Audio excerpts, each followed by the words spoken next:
The moving truck groaned as it pulled away from the curb, leaving Elara Vance standing alone in the driveway of 12, Magnolia Lane.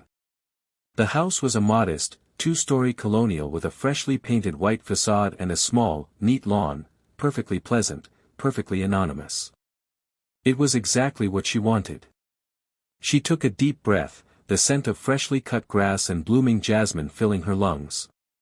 A new beginning, she thought, a faint smile touching her lips. Or, at least, a well-crafted illusion of one. Her first interaction with the street's self-appointed royalty came within the hour. As she was hauling a box of books inside, a voice, sharp and saccharine, cut through the quiet afternoon. "Hello there. You must be our new neighbor." Elara turned to see a woman in her late 40s, dressed in immaculate athleisure wear, her blonde hair pulled into a severe ponytail.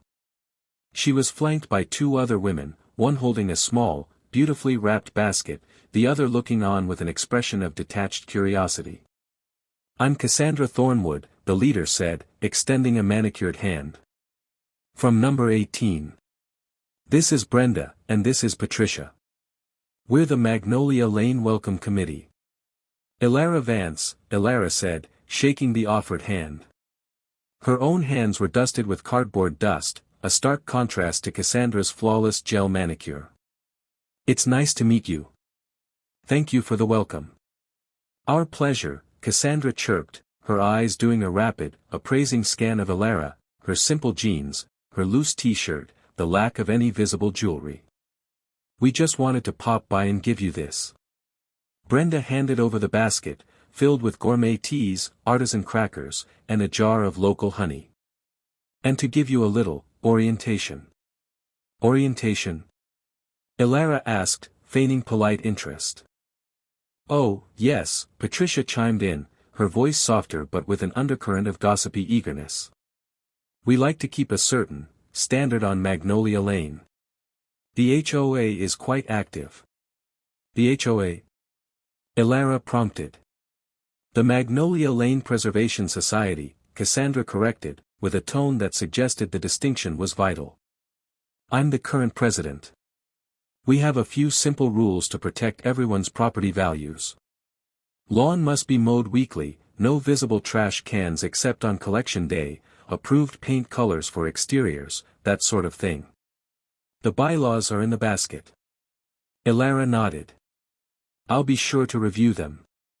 Cassandra's smile widened, but it didn't reach her eyes. They had now drifted past Elara, into the dim interior of her house, taking in the stacked boxes, the lack of furniture, the sheer newness of it all. "So, Elara, what is it you do? We're all just so curious. The Millers who lived here before were, well, let's just say they didn't quite fit in. He was in sales." She said the word as if it were a contagious disease. Elara had prepared for this. She gave a small, self-deprecating shrug. "Oh, a bit of this and that. Freelance data entry, mostly. Remote work. It doesn't pay much, but it's quiet." The shift in the atmosphere was immediate and palpable. The polite curiosity on the women's faces solidified into something colder, a subtle blend of pity and dismissal. The freelance data entry had placed her firmly on their social map, somewhere in the insignificant hinterlands.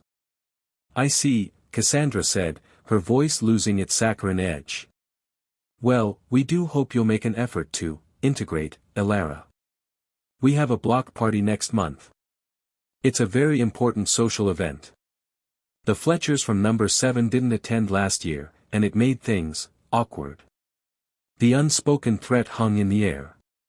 Conform, or be ostracized."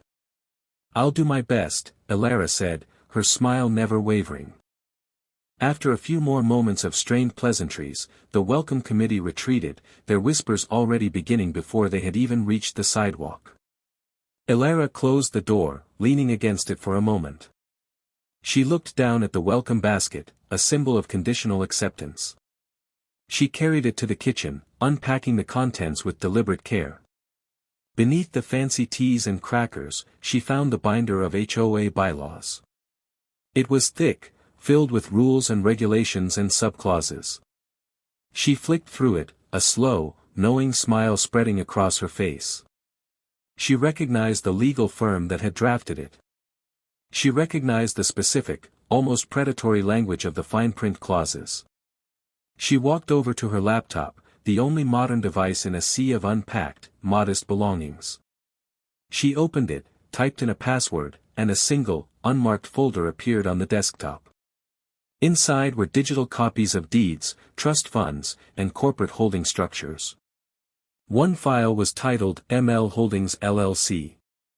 Magnolia Lane Holdings.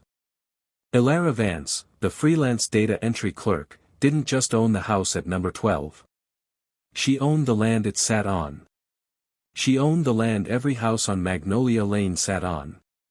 She owned the very street itself. And her new neighbors, led by the formidable Cassandra Thornwood, had just made the fatal error of mistaking the landlord for a tenant.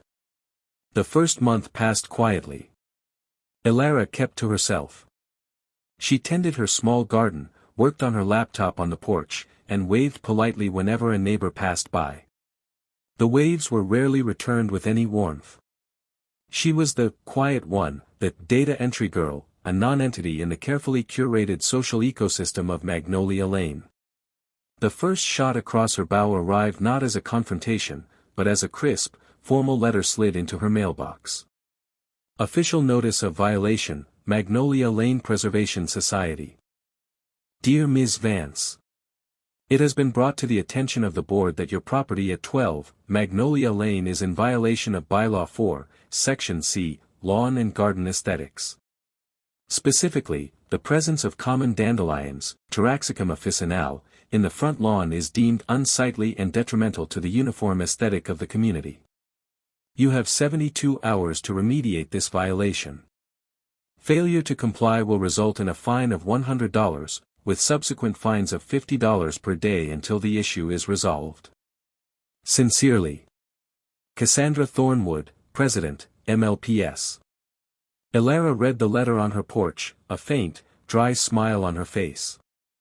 She looked at her lawn. Among the lush green grass, a smattering of cheerful yellow dandelion heads nodded in the breeze. She found them rather lovely. That afternoon, she saw Brenda from next door watching her from behind her curtains. Elara gave a friendly wave. Brenda quickly ducked out of sight. Instead of reaching for weed killer, Elara reached for her phone. She dialed a number from memory. Michael? It's Elara. I need you to pull the original land survey and the current MLPS bylaws. There's something I want to check. 2 days later, as the 72-hour deadline loomed, Elara attended her first MLPS meeting. It was held in Cassandra's impeccably decorated living room. The air smelled of lemon-scented polish and thinly veiled judgment. About 15 residents were present, all looking at Elara with a mix of curiosity and pity as she walked in. Elara, Cassandra said from her throne-like armchair. So glad you could join us. I trust you received our notice. I did, thank you, Cassandra, Elara said, her voice calm. She took a seat at the back. The meeting proceeded with mundane discussions about the upcoming block party budget, a proposal to mandate uniform mailbox styles, and a complaint about the Anderson's son leaving his bicycle on the sidewalk. Then, Cassandra brought up the violation. Now, as for the matter of 12, Magnolia Lane. The dandelion situation. Elara, can you confirm you will be addressing this? All eyes turned to her. Elara stood up, smoothing her simple cotton dress. Actually, Cassandra, I've been reviewing the bylaws. A few people exchanged smirks. The data entry clerk thinks she's a lawyer. I'm glad to hear it, Cassandra said condescendingly. Then you understand the importance of compliance. I do, Elara agreed.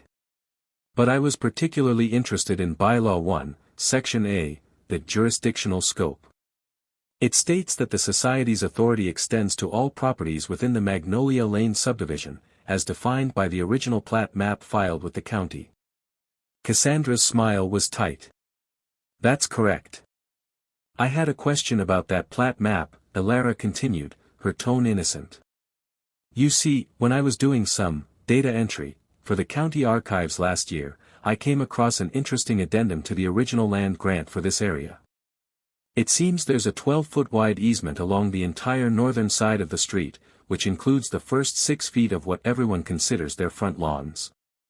The room went very still. What are you talking about? Brenda asked, her voice nervous. I'm talking about the fact that the land your decorative hedges and sprinkler systems are on, Elara said, making a gentle sweeping gesture, doesn't technically belong to you. It's a utility and maintenance easement that was never formally ceded back to the individual plots. It's still part of the common land, owned by the holding company that owns the street. Cassandra laughed, a sharp, brittle sound. That's absurd. Our property lines are clearly marked. Are they? Elara asked. She pulled a folded document from her bag. It was a copy of the original survey, with a highlighted section. According to this, the legal property line for your house, Cassandra, actually starts about 6 feet behind your prized rose bushes. Which, by the way, are technically on common land. As are the rose bushes of everyone on this side of the street. She let the silence hang, thick and heavy. You're lying, Patricia whispered. The county records are public, Elara said softly. You're welcome to check. In fact, I'd encourage it. It raises a fascinating question, doesn't it? If the MLPS has been issuing fines and making rules about land that isn't technically under its members' direct ownership, well, that could be seen as gross overreach. Perhaps even legally actionable. She looked directly at Cassandra, whose face had lost all its color. The power in the room had invisibly, irrevocably, shifted. So, about my dandelions, Elara said, her voice dropping to a conversational tone. They're growing within that easement. On land I, as a co-owner of the common holding, have no issue with. I think they add a bit of character. Don't you? She didn't wait for an answer. She simply nodded to the stunned room, turned, and walked out, leaving a silence more deafening than any argument behind her. The dandelion fine was never mentioned again. The news of the easement revelation spread through Magnolia Lane like a wildfire. It was met with disbelief, then frantic calls to lawyers, and finally, a simmering, resentful acceptance. The lawyers, to their horror, confirmed what Elara had said. The MLPS's authority was on shaky legal ground. Cassandra was livid. Her authority, the very foundation of her social dominance, had been challenged and found wanting by the quiet, mousy woman in the small house.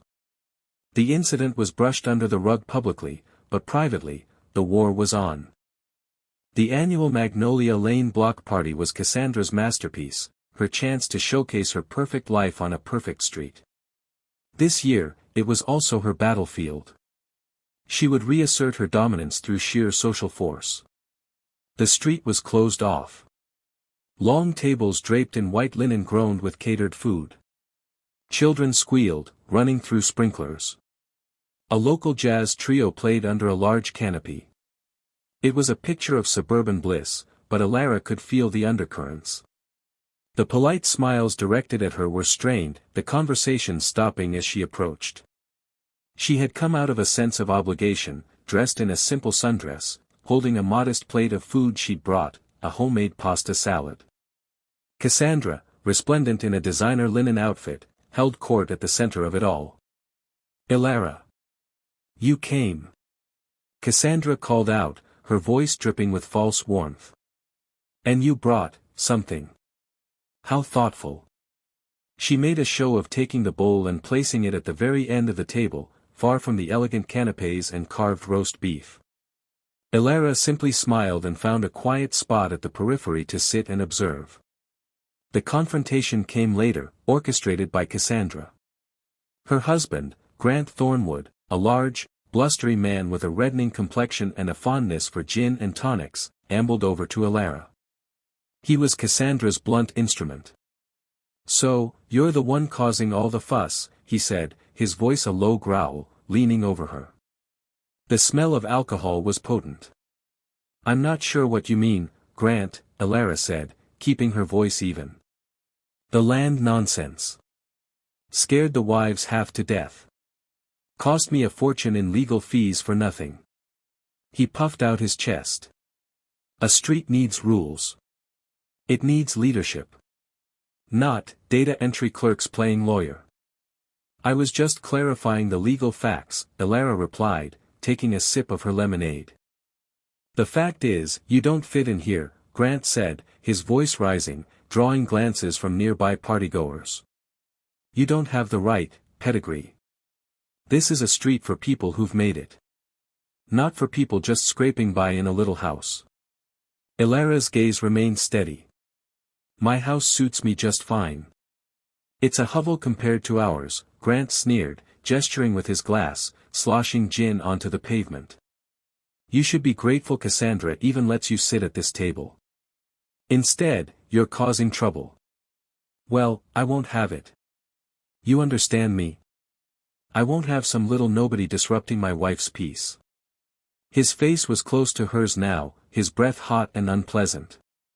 The music seemed to have stopped. Everyone was watching. Elara stood up, forcing him to take a slight step back. Her calmness was a stark contrast to his blustering anger. "Grant," she said, her voice clear and carrying in the sudden quiet. "You're drunk, and you're making a scene. I suggest you go home and sleep it off." For Grant Thornwood, a man used to being obeyed, this was the ultimate insult. Being dismissed. In public. By her. "You don't tell me what to do," he roared, and he shoved her. It wasn't a hard shove, but it was forceful enough to send Elara stumbling back. Her heel caught on a paving stone, and she fell, landing hard on her hands and knees on the grass. A collective gasp went up from the crowd. For a moment, there was only shock. Then, from the crowd, a man rushed forward. It was Leo, a quiet, kind-eyed man who lived at number 3 with his young daughter. He was one of the few who had never treated Elara with condescension. "Hey! What the hell is wrong with you, man?" Leo said, stepping between Elara and Grant. He helped Elara to her feet. Her palms were scraped, and her knees were grass-stained, but she was otherwise unhurt. Her dignity, however, was another matter. "This is none of your business, Fernandez." Grant snarled, squaring up to Leo. "You put your hands on a woman because your ego's bruised." "It's everyone's business," Leo shot back, his voice tight with anger. What happened next was a blur. Grant, enraged and humiliated, took a wild swing at Leo. Leo, who was younger and quicker, ducked under it and, in one fluid motion, planted a solid, professional-looking right hook on Grant's jaw. There was a sickening crack. Grant Thornwood, the titan of industry, crumpled to the ground like a sack of potatoes, clutching his face, blood already seeping between his fingers. He was out cold. The block party was in chaos. Children were crying. Women were shrieking. Cassandra screamed and rushed to her husband's side, shooting a look of pure, undiluted hatred first at Leo, and then at Elara. "You see?" Cassandra shrieked, pointing a trembling finger at Elara. "You see what you've brought here? Violence. Chaos. You are a poison." Elara ignored her. She looked at Leo, who was shaking his hand out, a look of grim satisfaction on his face. "Are you okay?" he asked her. "I'm fine," Elara said, her voice low. "Thank you, Leo. But you shouldn't have done that." "Someone had to," he replied. The police were called. Statements were taken. Grant was taken to the hospital with a broken jaw and a severe concussion. Leo was charged with assault. As the police car pulled away with Leo in the back, his young daughter sobbing in the arms of a neighbor, Elara stood alone amidst the ruins of the party. The perfect facade of Magnolia Lane was shattered. She looked at Cassandra, who was being comforted by her sycophants, all of them casting venomous glances her way. They thought this was the end. They thought they had won, that they had exposed her as a catalyst for disaster. But they had it all wrong. They had just given Elara Vance everything she needed. Grant had committed assault in front of dozens of witnesses. Leo was facing charges for defending her. And Cassandra, in her rage, had declared war openly. The nobody was done being pushed around. It was time for the landlord to collect her dues. The days following the block party were shrouded in a tense, brittle silence on Magnolia Lane. The gossip had mutated, splintering the neighborhood. A small, sympathetic faction felt horrified by Grant's actions and Cassandra's venom. The majority, however, led by a recuperating but furious Grant, circled the wagons around the Thornwoods, painting Elara as the architect of the street's downfall and Leo as a violent thug. Elara didn't participate. She became a ghost in her own home, the curtains often drawn.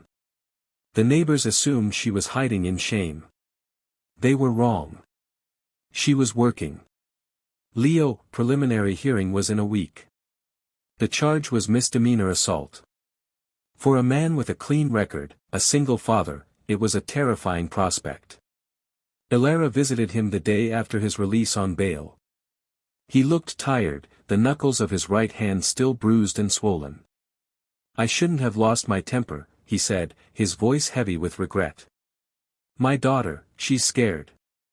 "You defended me when no one else would," Elara said, her voice firm. "You are not going to pay for that. Not while I own the paper this street is built on."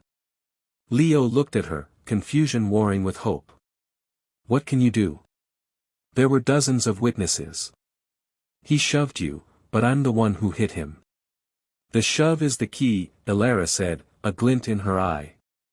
"Grant Thornwood committed assault. And I am not some powerless data entry clerk. I am a principal of ML Holdings LLC, the owner of the common areas where the assault occurred. My company is pressing charges." She had spent the last 48 hours in a flurry of activity. She had hired a top-tier criminal defense attorney for Leo, a sharp, relentless woman named Ms. Adebayo. More importantly, she had directed her own corporate legal team to file a civil suit against Grant Thornwood on behalf of ML Holdings for trespass and assault on company property, citing a clause in the original land covenants that allowed the holding company to enforce public order on common land. The day before Leo's hearing, a process server arrived at the Thornwoods' home. He didn't deliver a summons for Grant, but for Cassandra.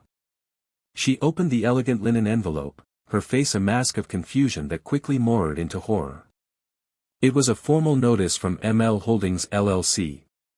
It cited multiple, long-buried clauses in the original property deeds, clauses everyone, including their own lawyers, had overlooked. Clause 7.3, the quiet enjoyment guarantee. It stated that any resident who engaged in behavior deemed destructive, harassing, or fundamentally disruptive to the peaceful enjoyment of other leaseholders could be found in breach of their ground lease. Clause 12.1, the failure of purpose clause. This was the atomic option. It stated that if the Magnolia Lane Preservation Society, as the governing body, was found to be acting in a discriminatory, arbitrary, or grossly negligent manner, the holding company had the right to dissolve the society and assume direct control of all communal regulations. The notice detailed a list of Cassandra's actions as MLPS president, the targeted and frivolous fine against Elara, her public harassment and slander at the block party, her fostering of a hostile environment. It argued that her behavior constituted a failure of purpose, rendering the MLPS illegitimate. The final line was a sledgehammer: as per the terms of your ground lease, your failure to maintain the requisite standards of the community, now under the direct purview of ML Holdings LLC, places your tenancy in jeopardy. Formal eviction proceedings will be initiated if the cited behaviors are not immediately and publicly rectified. Cassandra read the word again and again, her blood running cold. Tenancy. Eviction. They didn't own their land. They paid a nominal, almost forgotten annual ground rent to a P.O. box they all assumed was some defunct corporation. They were all tenants. And their landlord had just served them an eviction notice. Grant, his jaw wired shut, grunted in fury as he read the document over her shoulder. He scrawled on a notepad, "Call our lawyer. This is bluff." But it wasn't a bluff. Their lawyer, Mr. Albright, confirmed it an hour later, his voice strained over the speakerphone. "The clauses are unorthodox, but they are legally binding, Cassandra," he said. "They are part of the original deed covenants you signed when you bought the house. ML Holdings has every right to do this. And if they pursue it, they could not only dissolve your HOA but potentially initiate forfeiture proceedings for breach of contract." "Forfeiture?" Cassandra whispered, the word tasting like ash. "They could take the house, Cassandra. The fortress of their privilege, built on a foundation of social standing and wealth, was revealed to be built on another person's land. And that person had just called in the debt." The news of Cassandra's legal notice spread like a virus, more potent and terrifying than the easement revelation. Panic, raw and undignified, began to set in. If Cassandra Thornwood, the president, the queen bee, was vulnerable, then no one was safe. Leo's hearing was a masterclass in legal strategy, orchestrated by Elara and executed by Ms. Adebayo. The prosecutor presented the case of the unprovoked assault. Then, Ms. Adebayo rose. She called Elara to the stand. Under questioning, Elara was calm, precise. She described the shove, the fall, the fear. Then, Ms. Adebayo introduced a new piece of evidence, the civil suit filed by ML Holdings against Grant Thornwood for the same incident. The judge, a no-nonsense woman, raised an eyebrow. "I'm failing to see the relevance of a civil suit to these criminal proceedings, Counselor." "It goes to the heart of the provocation, Your Honor," Ms. Adebayo said. "The victim of Mr. Thornwood's assault is not just my client's neighbor. She is, effectively, his landlord. Mr. Fernandez was defending the owner of the property from a violent trespasser. We have here the sworn affidavit from ML Holdings." The document was entered into evidence. As the judge read it, her expression changed. She saw the connection, the power dynamic, the sheer audacity of Grant Thornwood assaulting the person who held the title to his land. Then, Ms. Adebayo played her trump card. She requested the court's permission to call a surprise witness. The judge, intrigued, allowed it. Cassandra Thornwood was called to the stand. She looked a far cry from the block party queen. She was pale, her hands trembling slightly. Ms. Adebayo didn't ask her about the punch. She asked her about the MLPS. She asked her about the dandelion fine. She asked her about her public statements toward Elara, forcing her to admit her own bias and harassment under oath. "Mrs. Thornwood," Ms. Adebayo said finally, her voice like silk-covered steel. "Is it true that you are currently facing legal action from ML Holdings LLC for your conduct as HOA president?" Cassandra's lawyer objected, but the judge overruled. The cat was out of the bag. "Yes," Cassandra whispered, her reputation and authority crumbling in the sterile, public space of the courtroom. The picture Ms. Adebayo painted was devastatingly clear. Leo Fernandez was a hero who had stepped in to stop a violent, entitled man from attacking a woman who, unbeknownst to him, was the secret bedrock of their entire community. The real villain was Grant Thornwood, enabled by a corrupt and malicious HOA president. The judge dismissed the charges against Leo. As they walked out of the courtroom, Leo looked at Elara, a profound gratitude in his eyes. "I don't know who you are, Elara Vance," he said, "but thank you." "The fight's not over," Elara replied. "It's time for a neighborhood meeting." This time, she didn't go to Cassandra's house. She sent a mass email, summoning everyone to her driveway at 7 p.m. the next evening. The entire street came. They stood in a nervous, shifting crowd on the sidewalk, facing Elara, who stood on her porch steps. Cassandra and Grant, his jaw still wired, stood at the back, their defiance now mixed with a palpable fear. Elara didn't need notes. She held up the binder of MLPS bylaws. "For years, you've lived under the thumb of this," she said, her voice carrying easily in the quiet evening. Rules about the color of your flowers, the length of your grass, the brand of your mailbox. You gave Cassandra Thornwood power because you believed it protected your investment. But you never asked who you were really answerable to. She let the silence stretch. My name is Elara Vance. But to you, my more relevant title is Managing Director of ML Holdings LLC. My grandfather was the original landowner. He didn't sell these plots, he leased them on 99-year ground leases, for a pittance, to create a stable, long-term community. The ML doesn't stand for Magnolia Lane. It stands for Malcolm Vance. My grandfather. A wave of shocked murmurs rippled through the crowd. I inherited this street, she continued, her gaze sweeping over them, finally landing on Cassandra. I moved into number 12 not to spy, but to live quietly. To see the community my grandfather loved. And what I found was a nest of vipers, led by a woman who confuses pettiness for principle and bullying for leadership. She dropped the binder on the porch with a dull thud. As of today, pursuant to Clause 12.1, the Magnolia Lane Preservation Society is dissolved. Its authority is null and void. Brenda gasped. Patricia looked like she might be sick. The ground leases stand, Elara declared. Your annual rent is $1, as it always has been. Nothing about your financial obligation changes. But the rules do. There will be no more fines for dandelions. No more committees judging your choices. The only rules will be those of basic decency, civility, and the city code. She looked directly at the Thornwoods. For some, however, the breach of contract is too severe.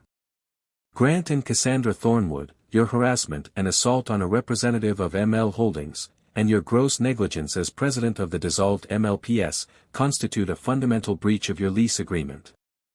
You have 30 days to vacate the premises at 18 Magnolia Lane.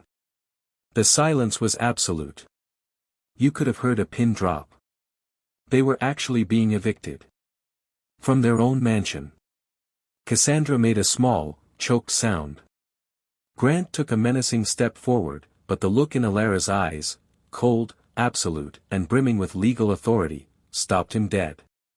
The rest of you, Elara said, her voice softening just a fraction, can go home. To your homes. The war is over. Let's see if we can remember how to be neighbors. She didn't wait for a response. She turned and walked inside, closing the door on the stunned and silent crowd, leaving them to grapple with the new world order on Magnolia Lane, a world where the quietest person on the street held the loudest power. 1 month later, a moving van larger than the one that had brought Elara sat in the Thornwoods' driveway. There was no fanfare, no farewell party. The move was conducted under a cloud of shame and fury. Cassandra, her face a stony mask, refused to look at anyone as she supervised the loading of her priceless antiques and designer furniture. The story, of course, had leaked. It was too delicious not to. The tale of the secret landlord who brought down the suburban queen was whispered over fences, shared in local coffee shops, and even made the back page of the regional newspaper.